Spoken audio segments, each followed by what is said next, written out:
The ultimate betrayal. When my wife and son-in-law plotted against me, I demolished their luxurious future. Disclaimer. This is a fictional story, but the harsh lessons about family and betrayal are incredibly real. Before I tell you exactly how I tore down the absolute center of my own family's deceit, let me know where you are watching from in the comments below.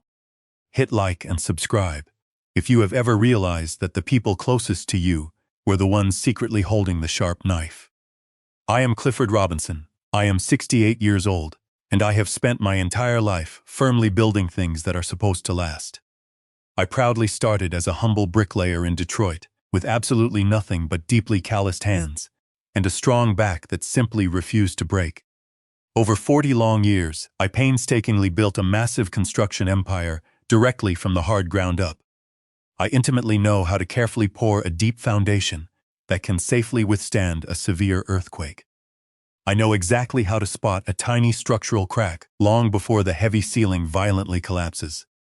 But as I quietly stood in the dim hallway of my own $10 million sprawling mansion, heavily clutching my aching chest, I finally realized I had blindly built my own life completely on shifting quicksand. My beautiful home, this massive estate of cold gray stone and imported Italian marble, was never actually a home. It was just a highly expensive cage where I unknowingly kept the exact people who were eagerly waiting for me to die. The lavish engagement party was in full, chaotic swing down in the grand ballroom. The hot air smelled strongly of expensive French perfume, rich roast beef, and deep hypocrisy. There were 200 elite guests, most of whom I barely recognized. They drank my vintage champagne and laughed loudly, their perfect teeth gleaming under the bright crystal chandeliers I had generously paid for. I slipped quietly out of the loud ballroom, desperately needing to grab my heart medication from the master suite. The long hallway leading to the private family wing was dark and quiet, a stark contrast to the loud chaos of the party. The thick carpet completely swallowed the sound of my slow footsteps. I finally reached the heavy double doors of the master suite. They were slightly ajar. I frowned. I always kept them firmly closed during parties. I slowly reached out to gently push the door open, but a strange sound violently stopped me. It was a giggle, a low, husky giggle that I knew intimately. It was Sylvia, my wife. Then came a man's voice, smooth and incredibly arrogant. "You are bad, Sylvia. What if the old man stumbles upstairs?" My trembling hand instantly froze directly on the cold brass handle. That was Blake, my daughter's fiancé, the exact man who was supposed to legally marry Jasmine in 72 hours. I pushed the heavy door open just one tiny inch, peering directly through the narrow crack into the dressing room area of the suite. The light was incredibly dim, but I saw them perfectly clearly. Sylvia was aggressively backed up against the mirrored wardrobe, her silver dress hiked dangerously high. Blake was standing directly between her legs, his hands sliding possessively over her. He wasn't kissing her like a son-in-law. It was a hungry, nasty, comfortable embrace. They had explicitly done this many times before. A look of twisted adoration washed over Sylvia's face. "We have to be careful, honey," she whispered softly. "Just a few more days. Once the massive wedding is legally over and the heavy trust papers are securely signed, we are totally safe. We are already safe." Blake scoffed arrogantly. "Have you seen him lately? He looks like a walking corpse. I give him 6 months tops, especially with the new medication you are secretly giving him." Sylvia laughed, a cruel, cold sound that made my stomach violently turn. "Don't say that. I deeply need him to last just long enough to legally update the massive trust fund transfer. Then he can finally have his massive heart attack." I couldn't breathe. This wasn't just adultery. This was a highly calculated conspiracy. They were casually talking about my death, as if it were a simple business transaction. The fierce rage that suddenly surged completely through me was intensely hot and blinding. I completely forgot the sharp pain in my chest.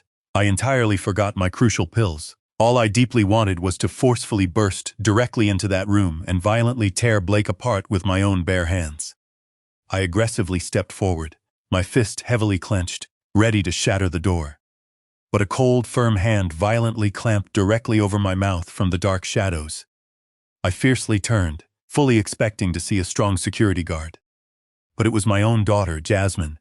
She wasn't crying, she wasn't shaking, She looked directly at me with eyes that were terrifyingly cold and dry, and she softly whispered, "Dad, stop. I already completely knew, and it is so much worse than you think."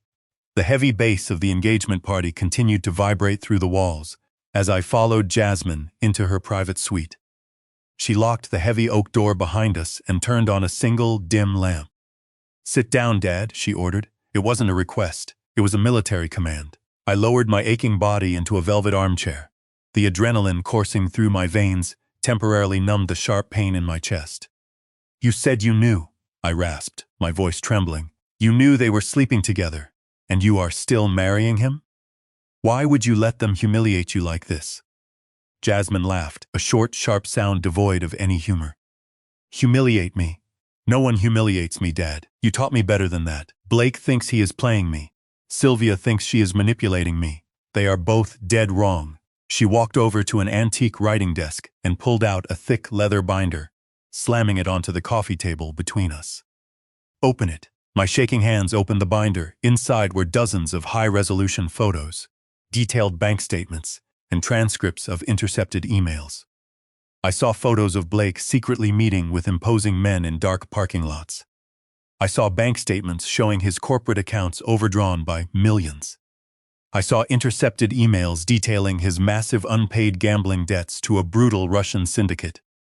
"He is broke," Jasmine said, crossing her arms. "He is in massive debt to very dangerous people. The successful entrepreneur image is fake. The only reason he is marrying me is to gain joint control of the trust fund.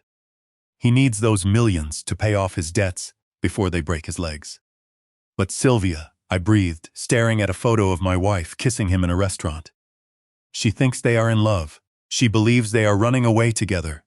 Jasmine rolled her eyes. "Sylvia is a desperate, aging fool. She actually believes a 35-year-old man wants to spend his life with her instead of just using her. Blake promised her they would elope to the south of France right after the trust funds clear. He has no intention of doing that. He plans to dump her in a cheap care facility and disappear." I leaned back in the chair. The scale of the betrayal was breathtaking. "Then why marry him?" I asked. "If you know he is a fraud, why go through with the wedding?" Jasmine's eyes narrowed. "Because of you, Dad." I blinked. "Me?" "The trust stipulates that I do not officially gain full legal control over my inheritance until I am 30, or until I am married," she explained coldly. "I need this wedding, Dad. I need the signed certificate. Once we say I do, I automatically gain full access to the accounts. The second the transaction clears, I publicly annul the short marriage due to massive fraud." She leaned forward, her face intense. "I expose the massive debt. I reveal the disgusting affair. He gets nothing and goes straight to prison. Sylvia gets cut out of everything, and I take complete control of the entire company." The chilling logic of her plan left me speechless. I had built a massive company, but she had built a trap. "But what about me?" I whispered, my voice shaking. Jasmine looked away. That single hesitation told me everything. "Jasmine," I said softly. "What about me?" She sighed. "Dad, they aren't just waiting for you to have a heart attack." I found a blue powder in Sylvia's vanity. I had a private chemist test it. It's a synthetic neurotoxin. When mixed with your heart medication, it artificially replicates the rapid onset of severe dementia. Eventually, it induces a fatal cardiac arrest. My blood ran cold. "They are poisoning me." "Yes," Jasmine said, refusing to meet my eyes. "And I let them. You let them." I gasped, the betrayal cutting deeper than the physical pain. "You knew your own mother was poisoning me, and you did nothing?" "She isn't my mother," Jasmine snapped. "And I needed them to focus on you so they wouldn't notice what I was planning. If you die, I get the company anyway. I'm sorry, Dad, it's just business." I stared at the monster I had raised. She didn't want to save me. She just wanted to ensure her own absolute control. I was nothing but collateral damage to my own daughter. "I see," I said softly, standing up. "Well, I suppose I should let you get back to your party." I walked out of her suite, my heart shattered into a million irreparable pieces. I didn't go back to the master bedroom. I walked out the front door, got into my truck, and drove straight into the city. I needed an ally. I needed the one man I still trust, Harold, my ruthless corporate lawyer and oldest friend.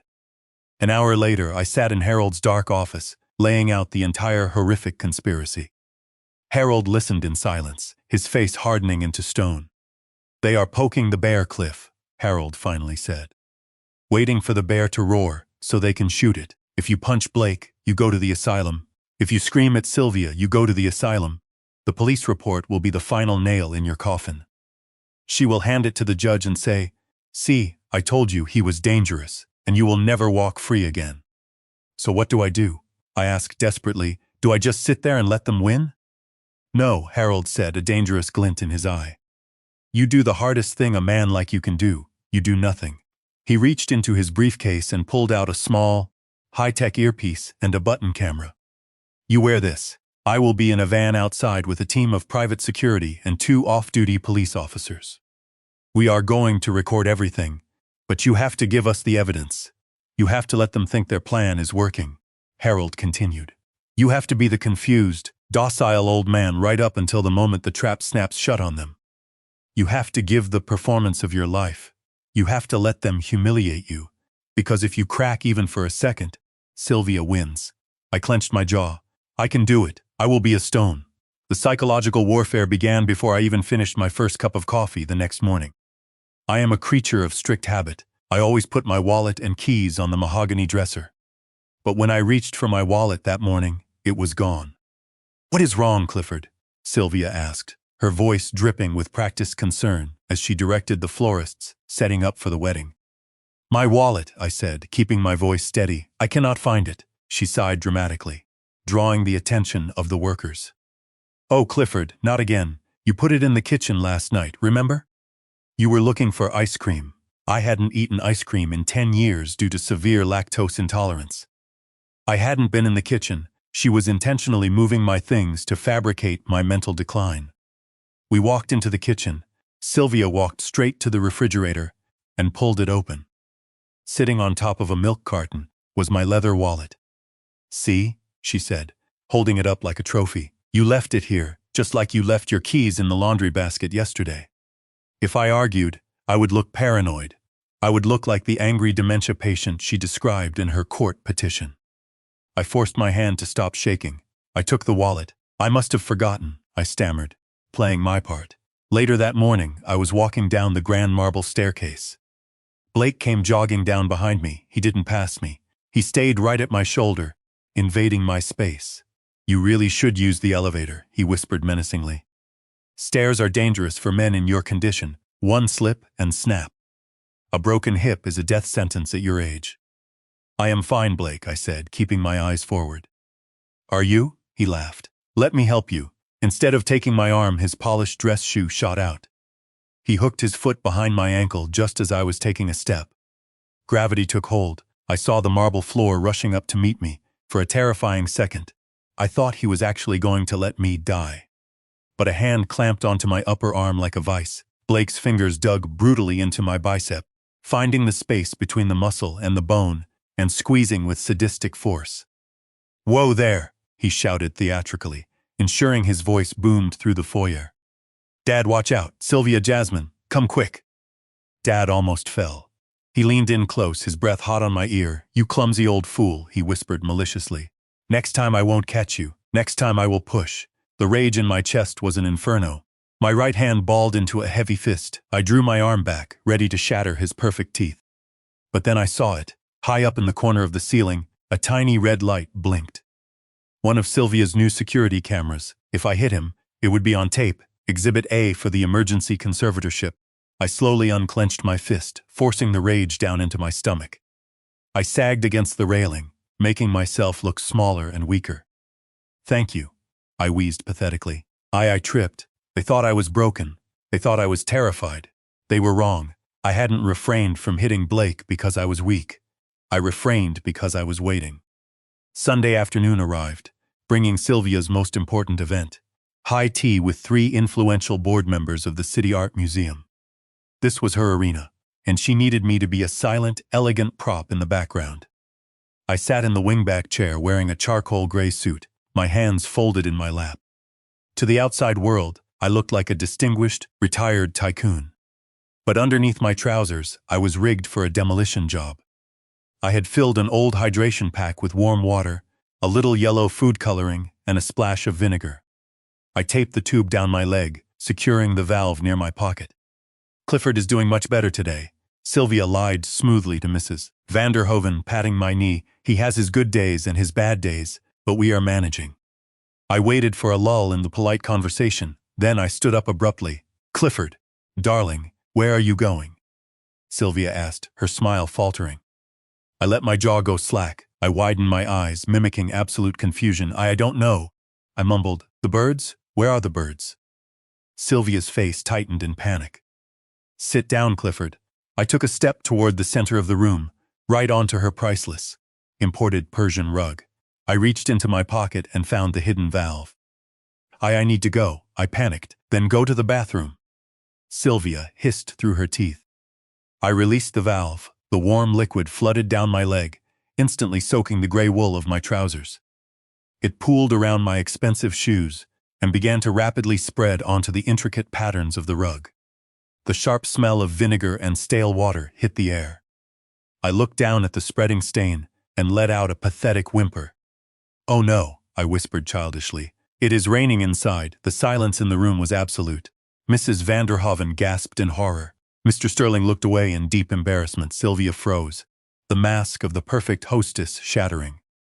Oh my God, Sylvia shrieked, jumping up and knocking over the teapot. Clifford, what have you done? I started to cry, fake sobbing tears. I am sorry, Mommy, I wailed, wiping my nose on my sleeve. Calling her Mommy was the final devastating touch. It infantilized me. It confirmed to everyone that Clifford Robinson was gone. Get him out of here, Sylvia screamed at the housekeeper. The disgusted guests practically ran out the front door. As soon as we were alone, Sylvia turned on me with a cold, dead hatred. You disgusting old animal, get him upstairs and lock his door. 2 hours later, I was sitting in my unlocked bedroom. They hadn't bothered to actually lock it, because they genuinely thought I was too confused to operate a simple door handle. I sat still, listening closely. Blake, Sylvia, and Jasmine were standing in the hallway, speaking at full volume. Why whisper when the only witness is a senile old man who wets himself? We call the judge tomorrow morning, Blake stated confidently. We tell him Clifford is a massive biohazard. We get him committed by Tuesday afternoon. As long as he can hold a pen to sign the transfer papers tomorrow, we are golden. They all laughed, a cruel bonding moment over my impending destruction. I sat there, secretly recording every single word. Blake soon walked into my room, holding a glass of scotch. He didn't knock. Look at you, he sneered. The great Clifford Robinson, sitting in your diaper. It is almost sad. His phone suddenly rang. He checked the screen and his arrogant face instantly vanished, replaced by sheer panic. He walked over to the window, turning his back to me, thinking I was oblivious. Yeah, Rocco, I know, Blake whispered desperately. No, do not come to the house. I have the money, 2 million. I will have it Tuesday. The old man is signing the trust over tomorrow. As soon as the funds clear, I will wire you. He is a vegetable, Rocco. His brain is cooked. Just call off your dogs. You will get your money. He hung up, took a massive gulp of scotch, and turned back to me. You better sign those papers tomorrow, old man. Because if you don't, my legs get broken. And if my legs get broken, I am going to make sure you stop breathing. He stormed out. I reached into my pocket and pressed stop on the recorder. I had the confession. I had the undeniable motive. They thought I was a decaying relic. But tomorrow, they were going to learn that just because the lion is quiet doesn't mean he has lost his teeth. It just means he is patiently waiting for you to put your head directly in his mouth. That night, the mansion was suffocatingly quiet. The heavy darkness felt heavy, pressing against the windows like a physical weight. Sylvia was in the master suite with me, preparing me for bed. Her hands were efficient, but devoid of any warmth. She unbuttoned my shirt not with the tenderness of a wife, but with the sheer annoyance of a nurse, finishing a brutal double shift. You are so heavy, Clifford, she muttered, roughly, pulling my arm through the sleeve of my pajamas. You are just dead weight. Do you have any idea how exhausting it is to take care of you? I said nothing. I let my head loll forward and let my eyes drift around the room, mimicking a complete inability to focus. This was the hardest part of the performance, the absolute surrender of my dignity. But I needed her guard to be down. I was about to whisper a poison into her ear that was far more deadly than the pills she had been feeding me. I knew Sylvia better than she knew herself. Her greed was driven by a deep, paralyzing insecurity. She was terrified of aging, and even more terrified of being replaced by someone younger. And she had a secret.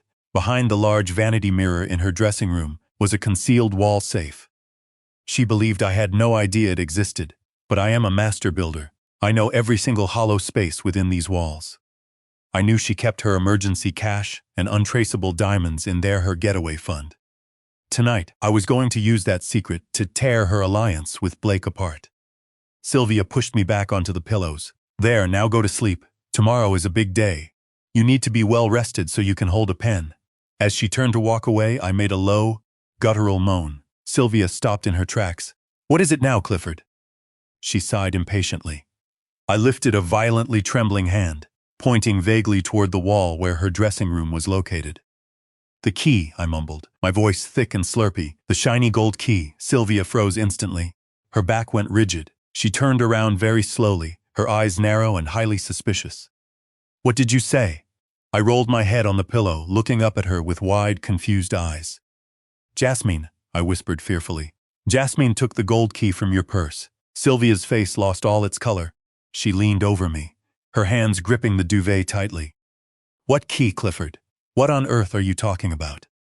The key to the mirror, I said innocently. The secret place behind the glass. I saw the sheer panic ignite in her eyes. I had never once mentioned the hidden safe in 10 years. The simple fact that I knew about it terrified her. But the specific lie that Jasmine had the key terrified her even more.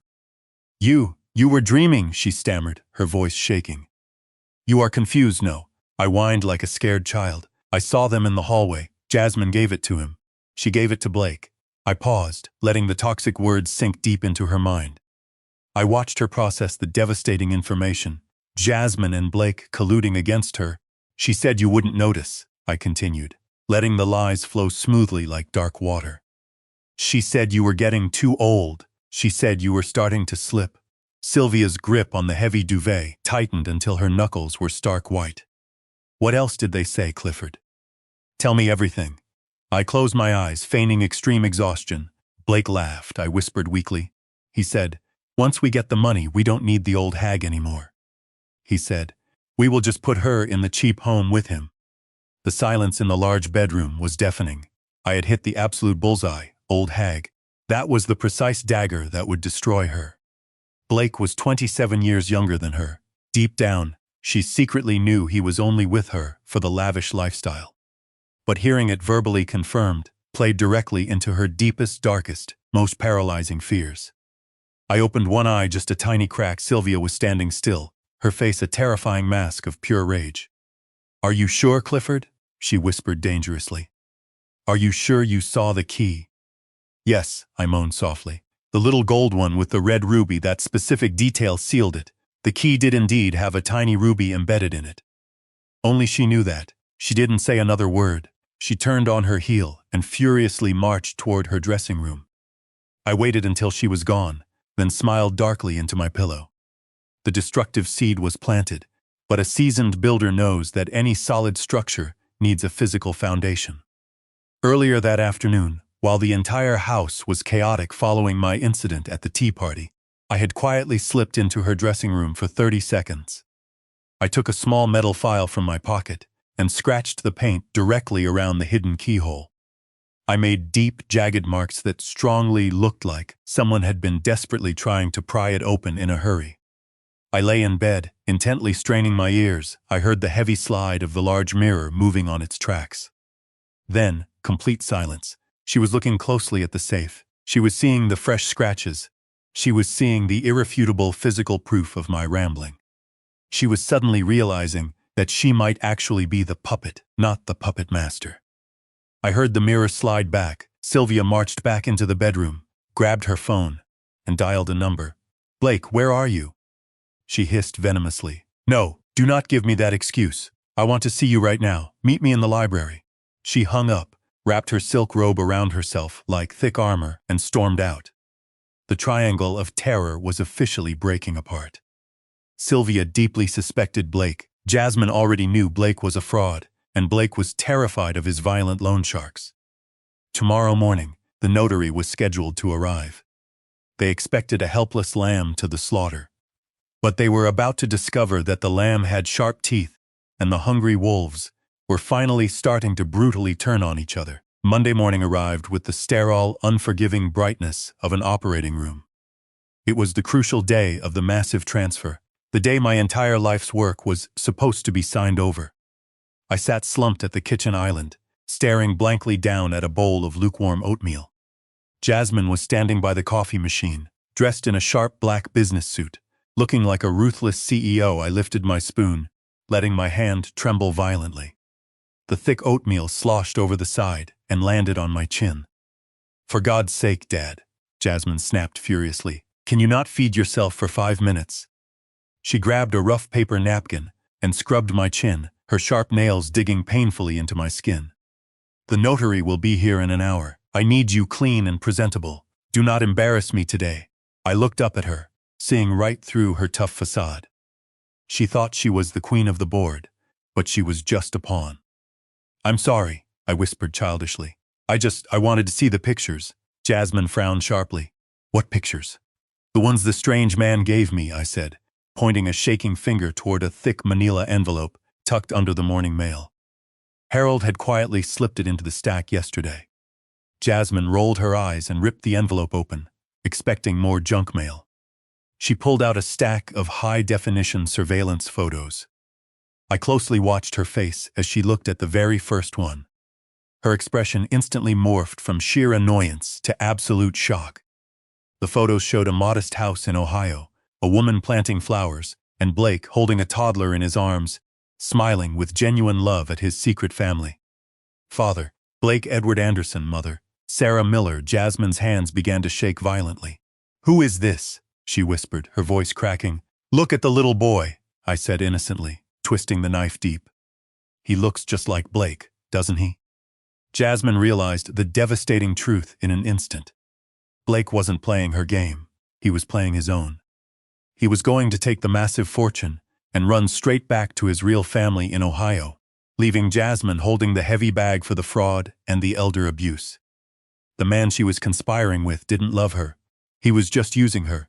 Her hurt quickly turned into a cold, hard rage. She shoved the photos back into the envelope. She didn't cry. She just smoothed her expensive jacket. "Eat your oatmeal, Dad," she said, her voice dead. "We have business to do." She walked out of the kitchen. She wouldn't confront him yet. She would let him sign the papers, let him think he had won, and then try to destroy him. But she didn't know I was going to destroy them all first. I stood up, washed my face, and smiled. It was finally showtime. That afternoon the notary had left. The papers were technically signed. But the transfer wouldn't clear until the next morning. I found Blake down in the wine cellar, happily practicing his pool break, looking like a man who had just won the massive lottery. I stood in the doorway, leaning on my cane. "Blake," I rasped weakly, "I need help. The wine for the rehearsal dinner."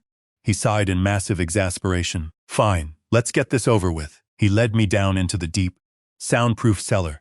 We were 20 feet underground. No one could hear us. "Which one is it, old man?" Blake sneered, looking at the dusty bottles. I stopped walking. I didn't reach for a bottle. Instead, I reached into my pocket and pulled out my checkbook. I stood up straight. I locked my knees. I rolled my shoulders back, instantly dropping the pathetic stoop of the invalid. I took a deep, powerful breath. "Blake," I said. My voice was no longer raspy or weak. It was deep, resonant, and steady as a sledgehammer. He stopped dead in his tracks. The drastic change in my tone physically halted him. He turned around slowly, deeply confused. "We need to talk," I said coldly. I ripped a blank check out and placed it on the tasting table. $500,000 cash. "I can call the bank right now. You take it, you get in your car, and you disappear." Blake stared at the check, then laughed nervously. "Did you forget your medication today, Clifford?" "No, Blake. I am remembering everything," I said, stepping closer. "I remember you tripping me. I remember the poison Sylvia is putting in my food. I remember your conversation with Rocco about your massive debts. I know you are a fraud."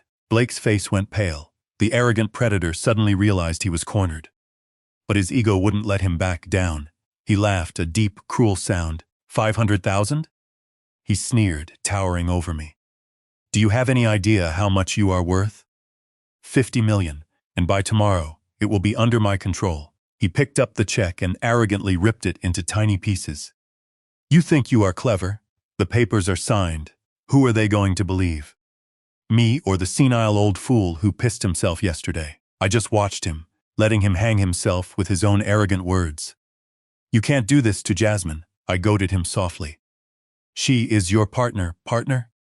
Blake spat the word out like it was pure poison. Jasmine is a tool. She is a means to an end. She is arrogant, she is annoying, and she is desperate for approval. I will marry her. I will control the massive shares through her, and once I have stripped the lucrative assets, she can tragically have a fatal accident. Or maybe she will just end up severely depressed and medicated, just like her pathetic father. My hand twitched. I wanted to strangle him right there in the dim cellar, but I held back. And Sylvia, I calmly asked, your devoted lover? Blake laughed again, a cruel, echoing sound that bounced off the vaulted ceiling. Sylvia is a corpse walking. She actually thinks we are running away together. She thinks she is going to be the queen of the Riviera. Please, she is 55 years old and incredibly high maintenance. Once I have the money, she goes directly into the absolute cheapest nursing home I can find. I will let her rot there until she dies. He leaned in close, his face inches from mine. I could clearly smell the stale coffee on his breath. I am taking it all, Clifford. I am taking your beautiful house. I am taking your massive money. I am taking your legacy. And there is nothing you can do about it because you are alone. You have no one. He poked me hard in the chest. So keep your 500 grand. I am going to buy this entire house with your money.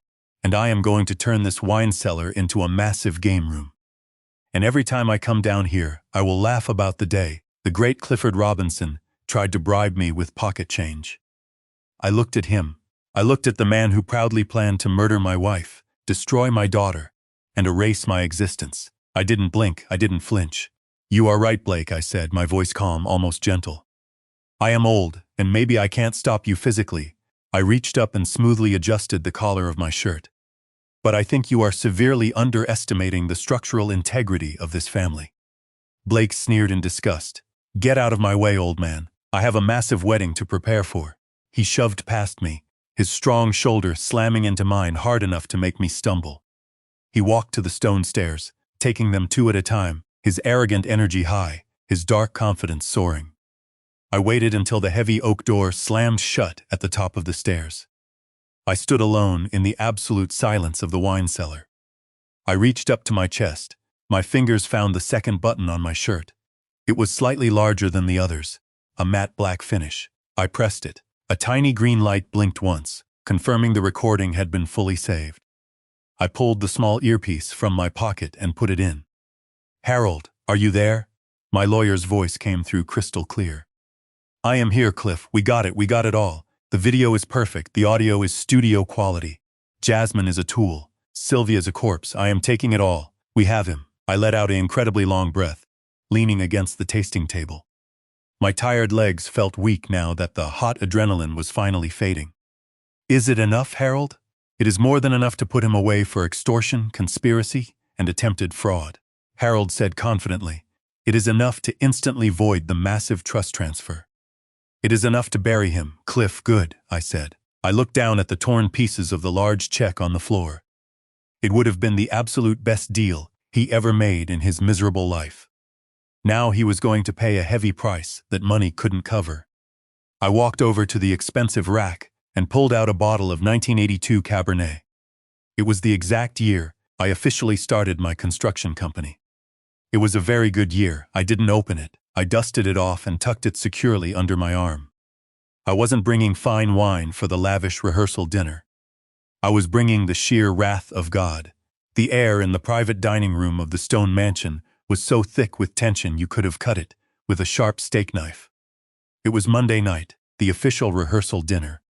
This was supposed to be an intimate gathering of family and close friends before the grand spectacle tomorrow.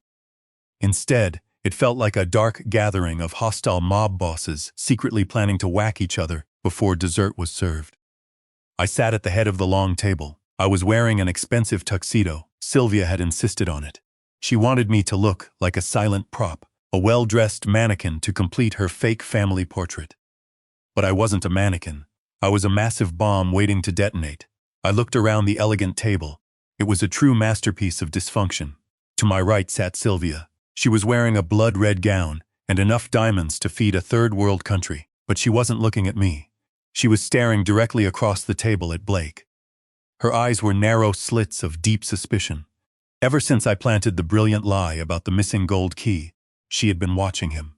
Every time he casually moved his hand, every time he checked his ringing phone, she visibly flinched. She was thoroughly convinced he was robbing her blind. To my left sat Jasmine.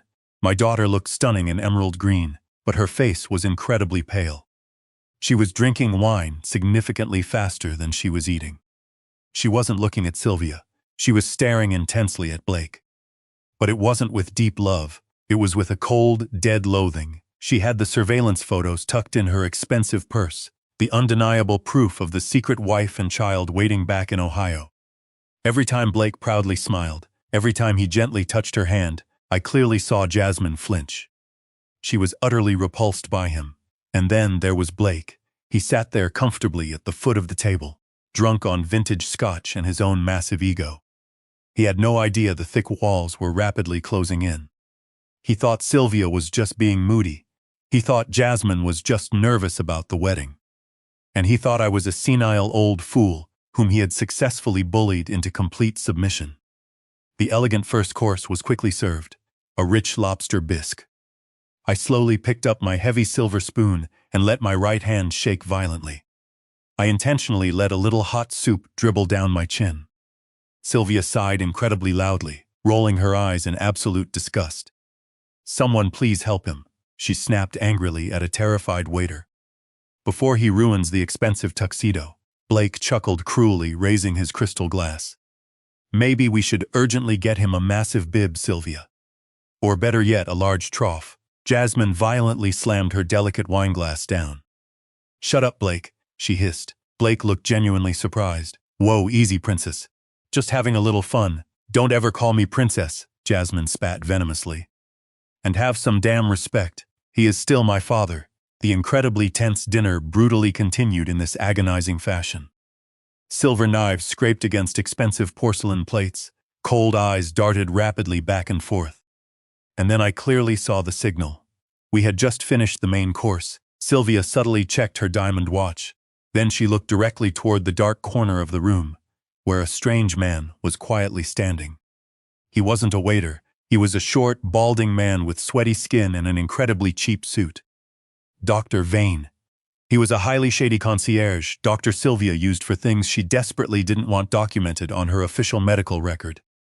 Sylvia gave him a tiny, almost imperceptible nod. Dr. Vane stepped smoothly forward into the light. He quickly reached directly into his black medical bag. I closely watched his hands. I saw the sharp glint of cold silver, a remarkably large syringe. He didn't fill it there. It was already fully prepared. A clear, deadly liquid. My tired heart violently hammered against my old ribs. They weren't going to wait for tomorrow's legal signing. They were going to sedate me tonight. Sylvia eagerly turned to me, her voice sickeningly sweet. "Clifford, darling, you look exhausted. Dr. Vane is here. He strongly thinks you should gently have a little vitamin shot, something to help you sleep." Blake eagerly nodded in agreement. "Yeah, Clifford, take the shot. Go to bed, Doctor." Vane quickly walked up directly behind my heavy chair.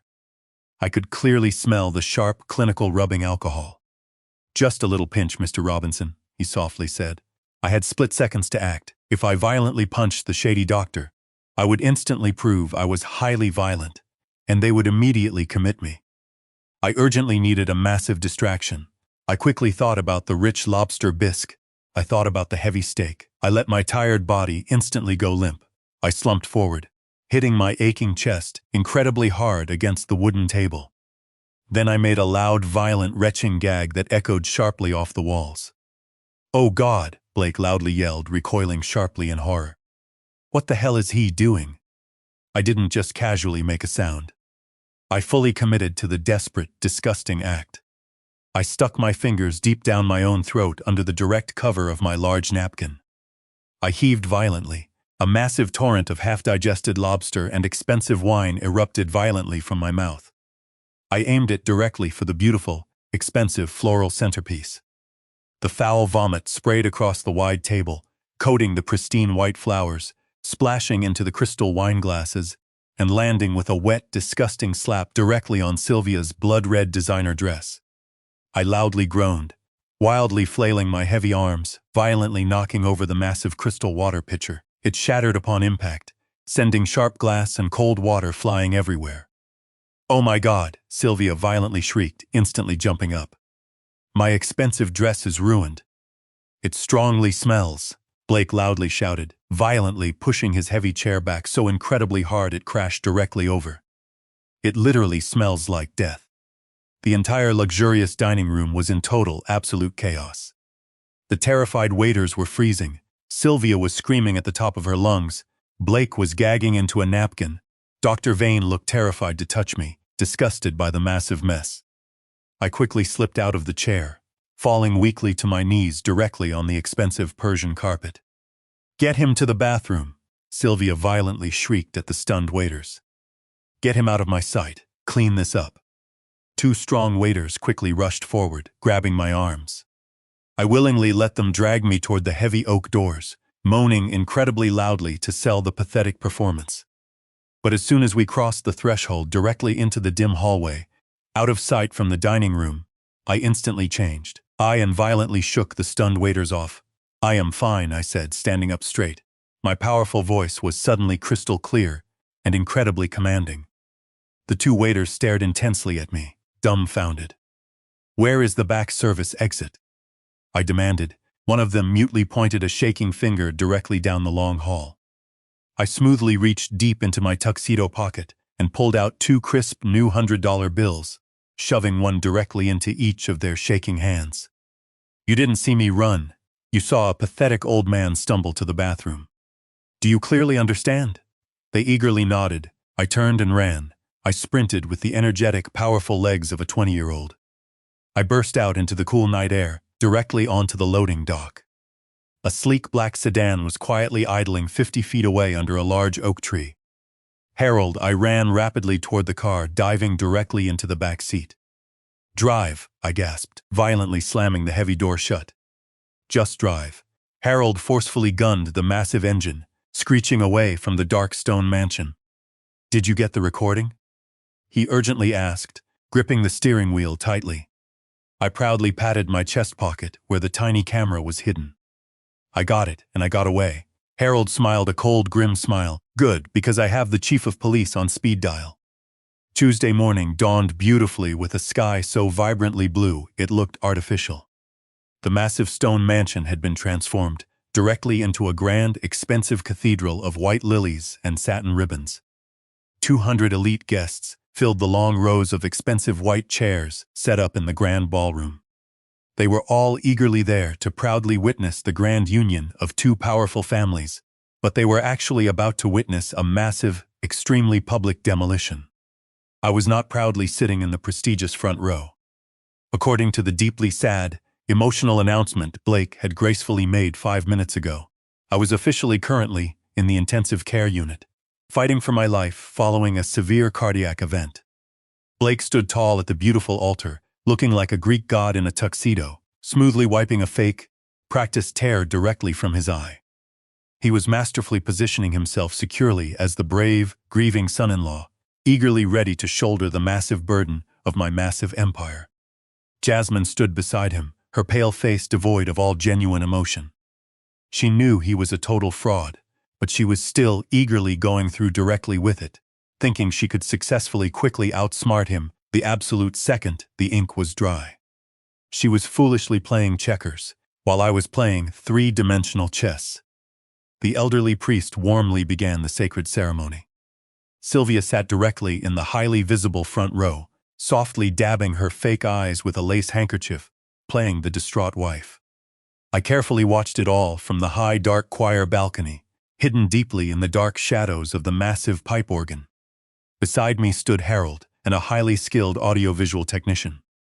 The priest officially reached the crucial vows. Blake warmly took Jasmine's cold, trembling hand.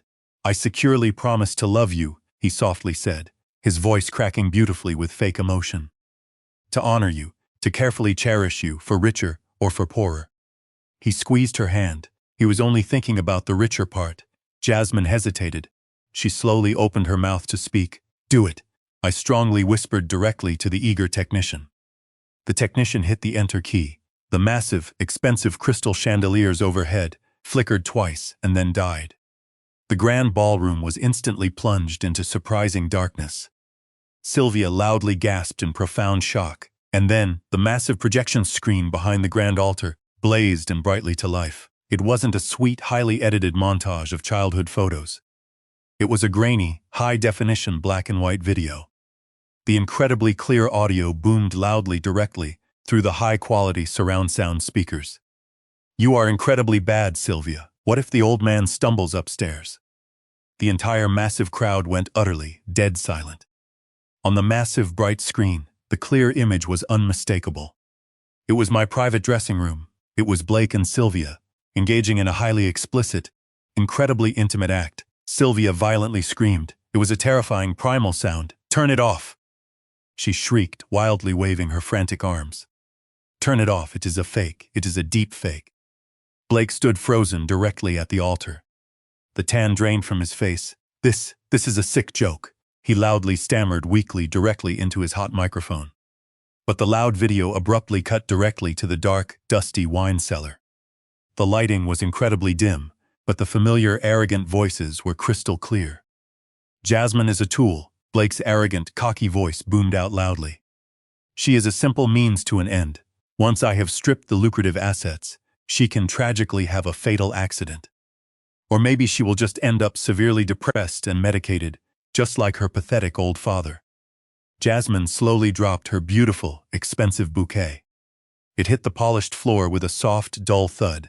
She simply stared up at the massive screen, forced to watch the exact man she was about to marry call her a simple tool and casually threaten her life in front of 200 elite people. The video forcefully cut again.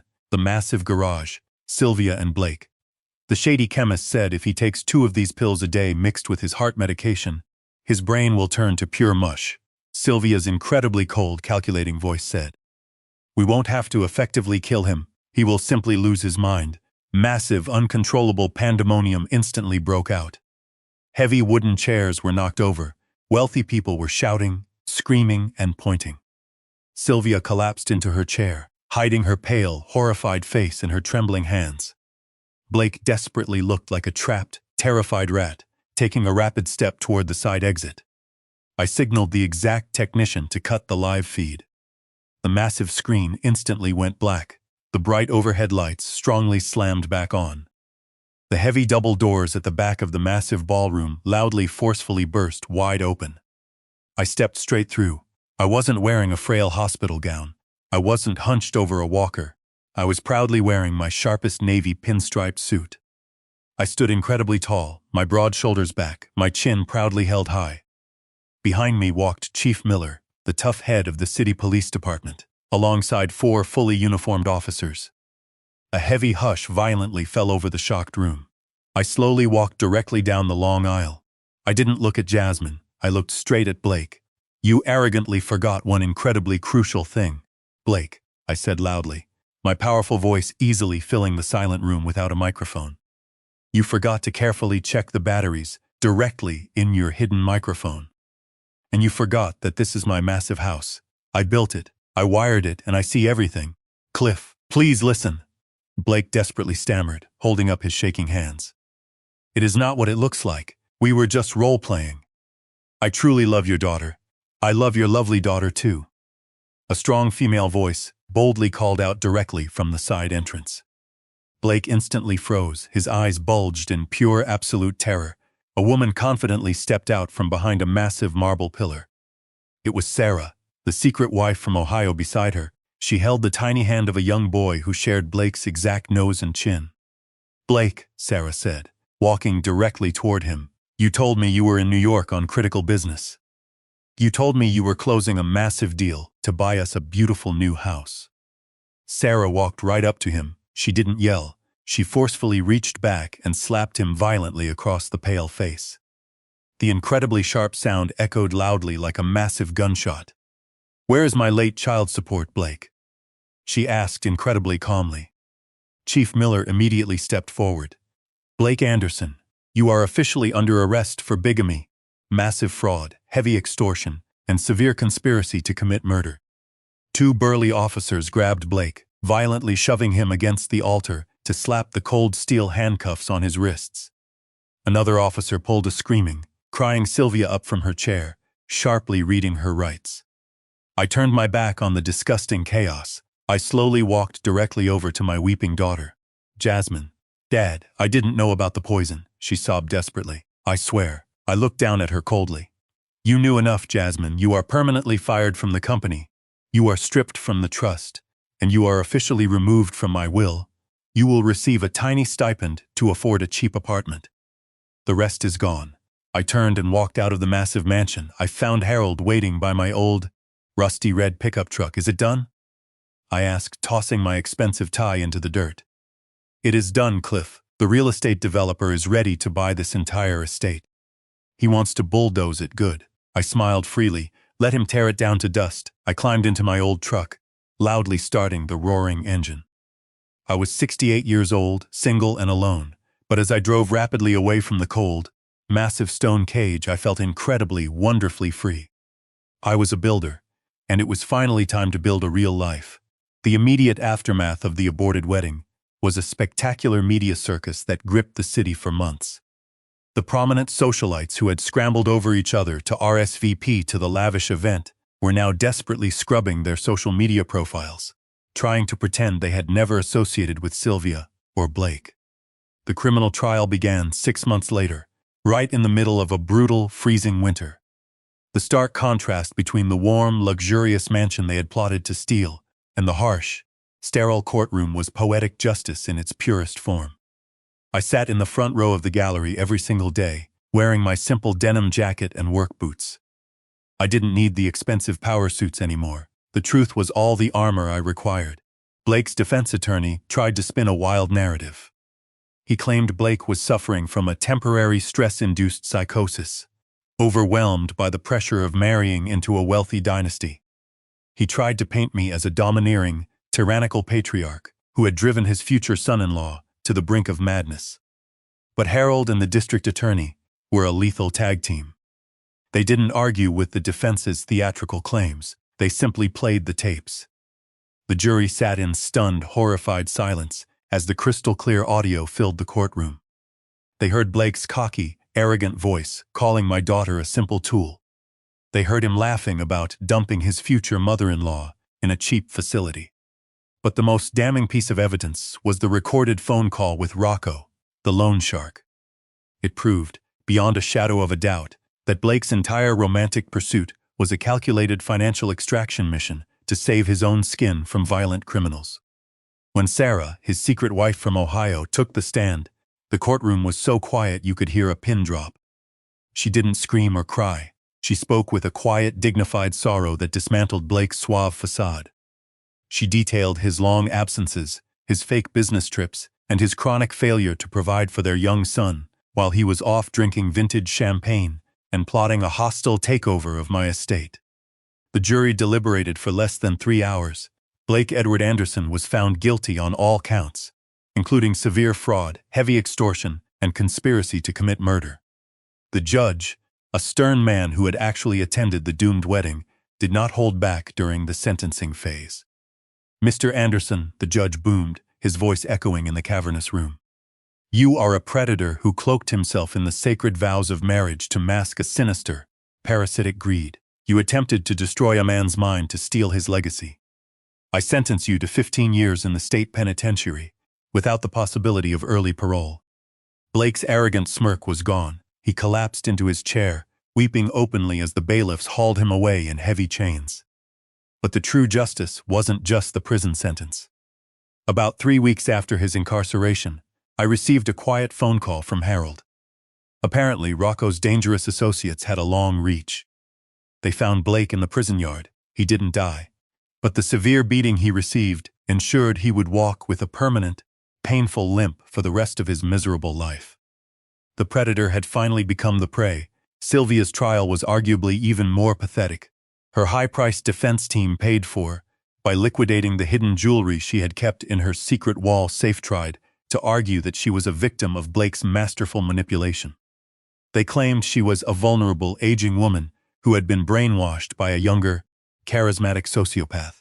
It was a desperate defense, relying on painting her as a naive fool. But the district attorney was relentless. He brought out the toxicological reports on the blue powder found in her vanity.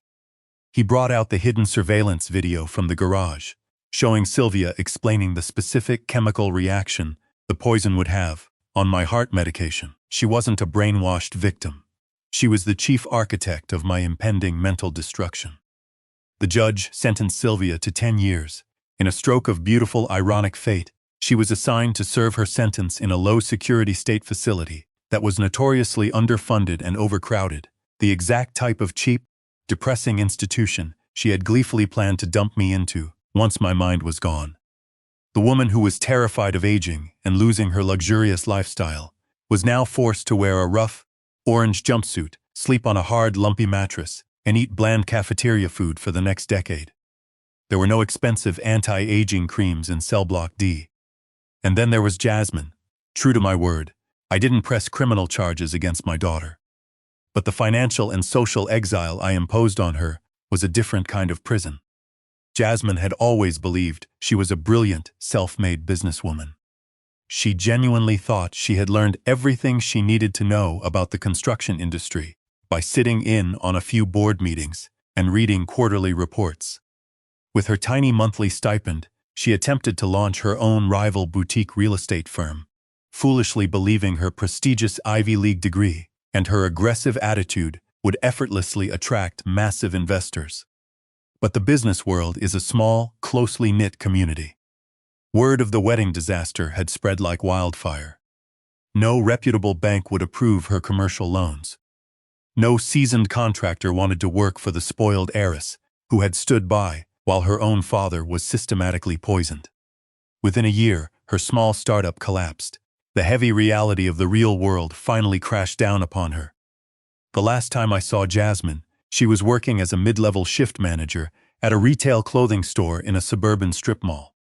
I had stopped to get a cup of coffee nearby and saw her through the large glass window. She was wearing a cheap polyester uniform, arguing exhaustedly with a disgruntled customer over a return policy. She looked tired, defeated, and incredibly ordinary. I didn't go in. I didn't say hello. I just turned around and walked back to my truck. She was finally learning what $1 actually cost when you had to sweat for it. As for me, I didn't just fade away into quiet retirement. The developer who bought my massive stone mansion followed through on his promise. I stood on the dusty sidewalk and watched with immense satisfaction as the heavy wrecking balls smashed through the grand marble columns and pulverized the imported Italian tile. The luxurious cage was reduced to a massive pile of worthless rubble in less than 3 days. It was the most beautiful demolition I had ever seen. I took a large portion of my reclaimed $50 million and returned to my roots. I drove my old red Ford pickup truck back to the gritty, working-class neighborhoods of Detroit, where I had first learned to lay brick. I purchased several abandoned, dilapidated warehouses and renovated them.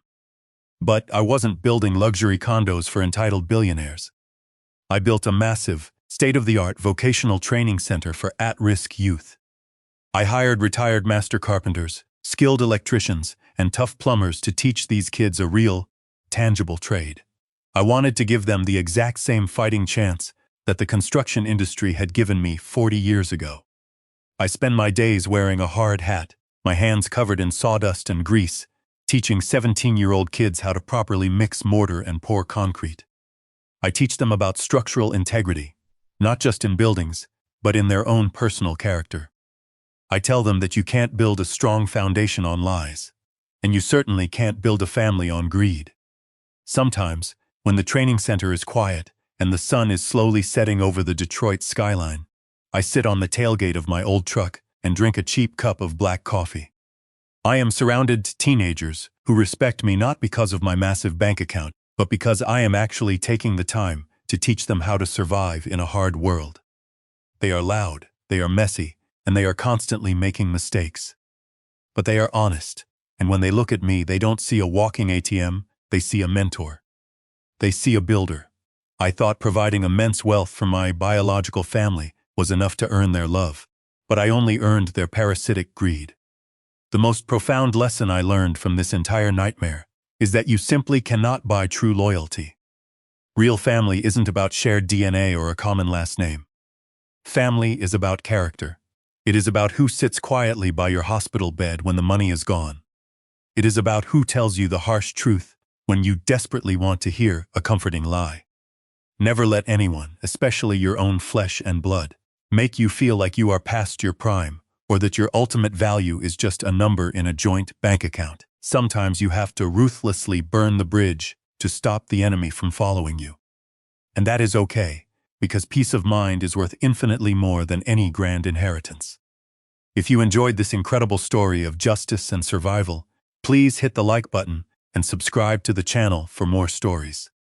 Tell me down in the comments if you would have eventually forgiven Jasmine, or if you would have walked away forever just like I did.